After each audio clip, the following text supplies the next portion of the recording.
Are you thinking about moving this winter? Well, then you're going to want to stick around.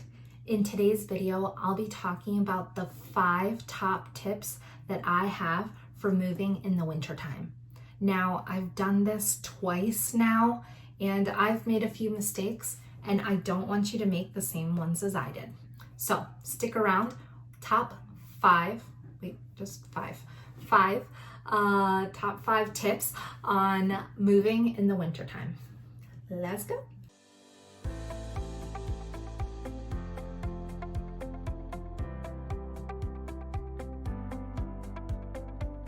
Now, people that buy in the winter are strong as hell because moving in the wintertime sucks.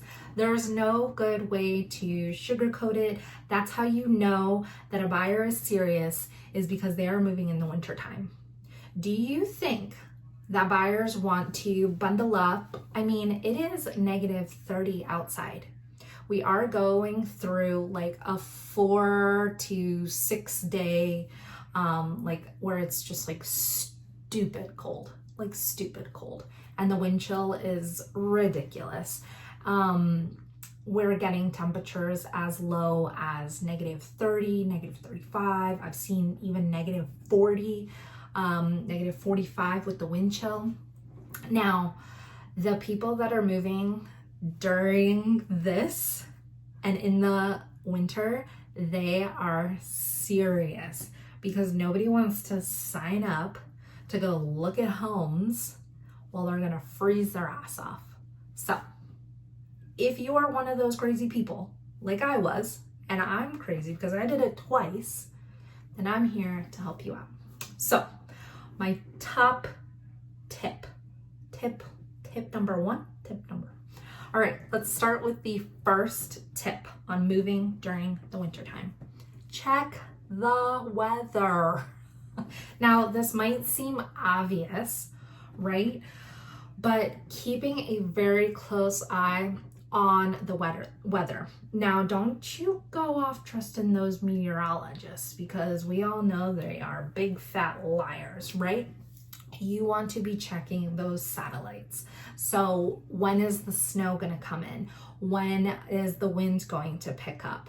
What time of the day would be best to move? If the wind is really kicking in the morning, maybe it's best to move in the afternoon.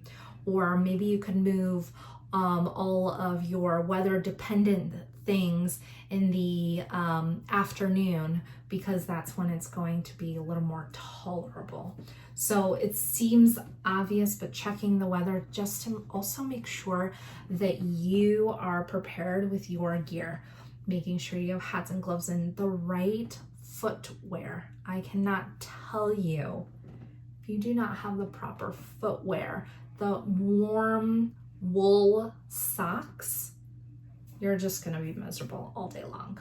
And it wouldn't hurt to carry around some of those hand warmers and put them in your shoes, okay? That's a bonus tip right there. You're welcome.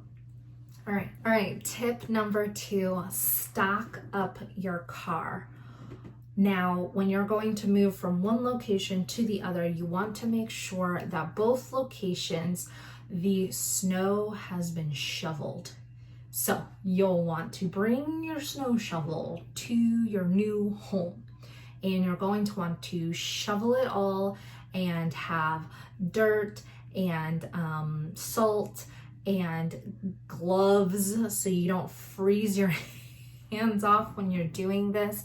Make sure that your car is prepared, and so that you can make sure that your sidewalks are ready for your move. It also wouldn't hurt to have some extra blankets, some extra jackets, some extra hats, and jumper cables for sure. And this should be pretty obvious. You should have this in your car year round, but if you don't, definitely have a first aid kit in your car, just in case you cut your finger and you need a band-aid, because we all know, like, we're moving fast during a move and the last thing you want is blood splattering everywhere. So preparing your car for the little things that might happen will make your move so much smoother. Tip number 3, and this one was really important to me and my husband. Now, when you get to a certain age, we can't move boxes and furniture, and I cannot. So tip number 3, consider hiring a moving company. Now, those young bucks, they can move boxes. Like, I would jaw on the floor of how quickly these movers emptied a single room. Like, how? Where does that energy come from? That must be like some 18-year-old, 20-year-old energy. Mama don't have that anymore. Plus, especially if you have small children or a baby, because I was crazy enough to move with a 6-month-old baby and a toddler. Do not suggest it, but you gotta move when you gotta move. And if you choose to move during the winter time, whether you like it or not, whether with little kids or with a baby, considering hiring a moving company, so that way you are moving the little things, the essential things, like your purse, all the a bag of toys for your toddler, your baby items. You're moving the smaller things and taking care of your children and making sure they are warm, they are fed, they are happy, and they are out of the way for the movers. So highly suggest hiring a moving company, because my back cannot handle picking up a bed, picking up a dresser, not even picking up this desk that I am currently using to film this video. I can't do it. My back cannot handle it. I did it once or twice back when I was younger, and I threw my back out for like 2 weeks. I can't do that. I can't. So hire a moving company. Do it. All right, tip number 4, protect your floors. Now, I'm not just talking about water from your boots that gets in onto your hardwood floor, either in your current home or in your new home. That's not what I'm talking about. I am talking about the rocks, the dirt, the salt that gets on your shoes, and then you bring it into your new home. You don't want that, because it's going to scratch your floors. 2, salt is going to destroy your floors. And then 3, if you have carpet, then you're going to need to vacuum it. So, well, you're going to have to do that regardless, but you don't want to mess up your carpets while you're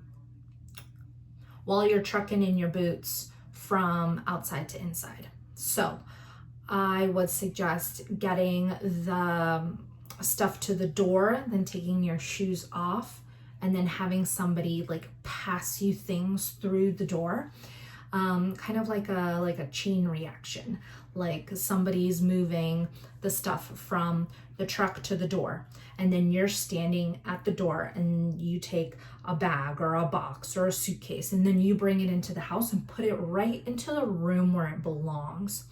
That way, when you're unpacking your things, you're unpacking the entire room, as opposed to taking it and walking from this room to that room to this room to that room. It's a lot of walking back and forth. So if you can save a couple trips, that would be super helpful.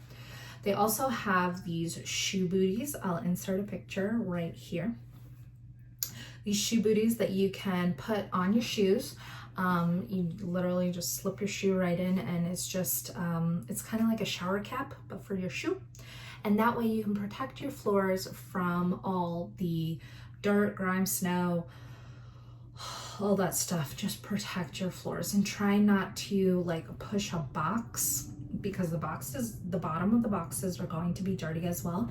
Try not to push that box along the floor. It will scratch the floor. And if you have old carpets or old blankets, if you can, put them on the floor to protect your floors as best as possible, and then just throw those bad boys in the wash. They also have tarps that you can tape to the floor to protect your hardwood floor, laminate carpet as well. And then You don't want to be rude, but you also don't want the movers, if you decide to hire a moving company, to truck that stuff inside as well. So yeah, reminding them, please take your shoes off, put shoe booties on, or only walk on the floor where it is covered. Just reminding them, because they'll not do that. So as best as you can, try and protect your floors. It will save you money in the long run. Okay, tip number 5. You'll want to be flexible. Now, this one was a really hard one for me, because with a toddler and with a baby, moving in the winter time, like a toddler and a baby, they're not flexible. And I'm on their schedule, and they dictate when they're hungry, when they need to sleep. It was so incredibly hard to be flexible, but try your very best to be flexible. And that's when you're checking the weather. Can you move in the morning, or would the afternoon be best? Or during the weekday, maybe it's not going to snow as much as on the weekend. Try and be flexible as best as you can. Now, you can only control what you can control, right? So I know there are parameters that make moving in the wintertime more difficult. And if you can, give yourself grace. And that was a really hard one for me, because if it were up to me, I would have had everything moved and unpacked the same day, right? I wish, because nothing is more frustrating than, oh my gosh, where is this? I need this. My toddler needs this. My baby needs this. Where is this? I don't know. Is it in that box? It is in that box. Is it at the old house? Is it at the new house? Oh my God. So that drove me nuts. So tip number 6, so this is a bonus tip, is pack what you need for at least 1 to 3 days. That means just like pretend, visualize that you're going on vacation. What would you pack? A winter vacation. What would you pack for just those 1 to 3 days? So everything your toddler needs, everything your baby needs, everything you need, everything maybe your spouse needs. Pack that, and those are the things that you carry in, like that you keep close to you. Doesn't go in the moving truck, that goes in your personal car, or that goes in your U-Haul. That stuff stays close to you, because when you need something, it's available to you. You don't have to wait for the moving truck, because maybe they got stuck down the road because they started slipping and sliding down the road because of the snow and the ice, which that happened to us. Oh my gosh. The moving truck almost slid off of the cliff. That would have been so bad. Say bye-bye to all my furniture. It didn't happen, but they did get stuck, and my husband had to kind of bail them out with his truck, and they had to like tie a rope between the moving truck and my husband's truck, and like had to tow him out. It was an absolute nightmare. And that is when I had to be flexible, because my car did not get stuck to get to the new house.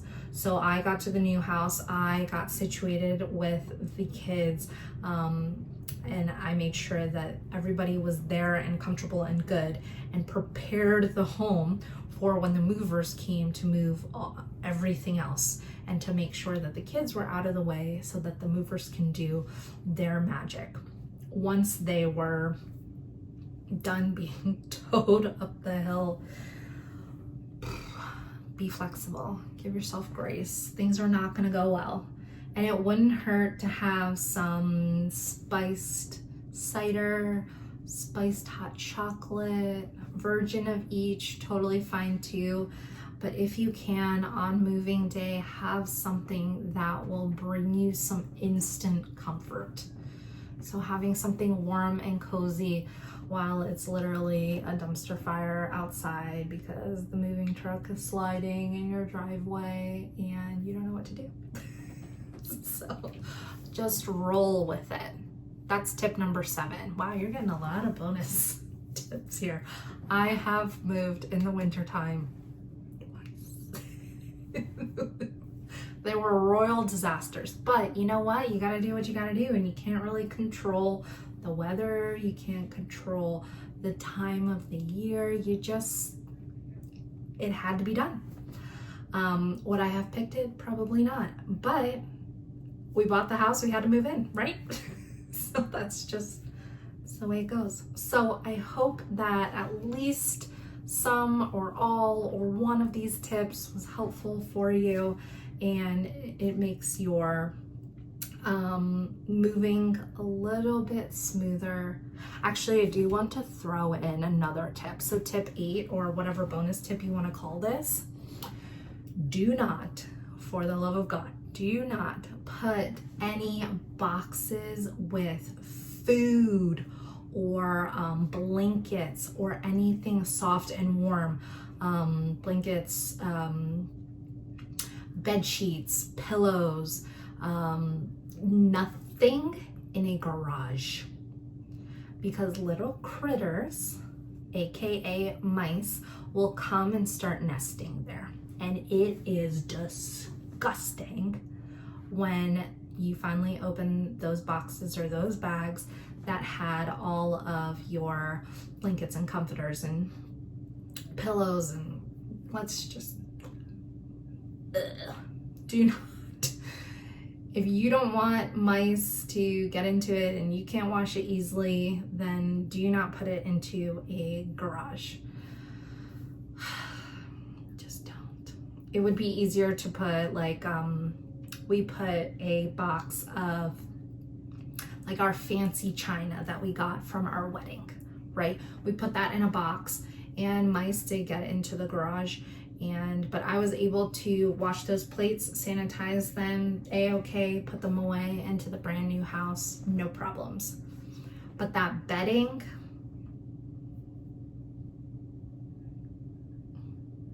oh my gosh, do not put it into the garage, because little critters will get into it. If you can, move it into the new house right away, or put it in some kind of vacuum sealed. They can even get into that stuff. Just don't do it. Just prepare like where certain boxes go. Like if it doesn't all fit in your house and you need to put some stuff in the garage, be very mindful of what you put in the garage. Okay, I think that's all. So if you find value in this video, then go ahead and give that like and subscribe button a click. That way I can bring more of Missoula's charm to you. And if you haven't done so already, leave me a comment down below. Have you moved in the winter? What are the pros and cons of moving in the winter time? I would love to keep this conversation going down in the comments. We get calls, texts, and emails from people just like you seeking assistance with their move during the winter, spring, or summer, and the fall too, right? Spring, winter. Anyways, all year long, we get calls, texts, and emails from people just like you seeking assistance to this amazing city and the surrounding areas. So I would be absolutely honored to help you find the most perfect home for you and your family. You will be taken care of. I promise you that. So call, text, email, all my contact information is in the description box below. Until next time.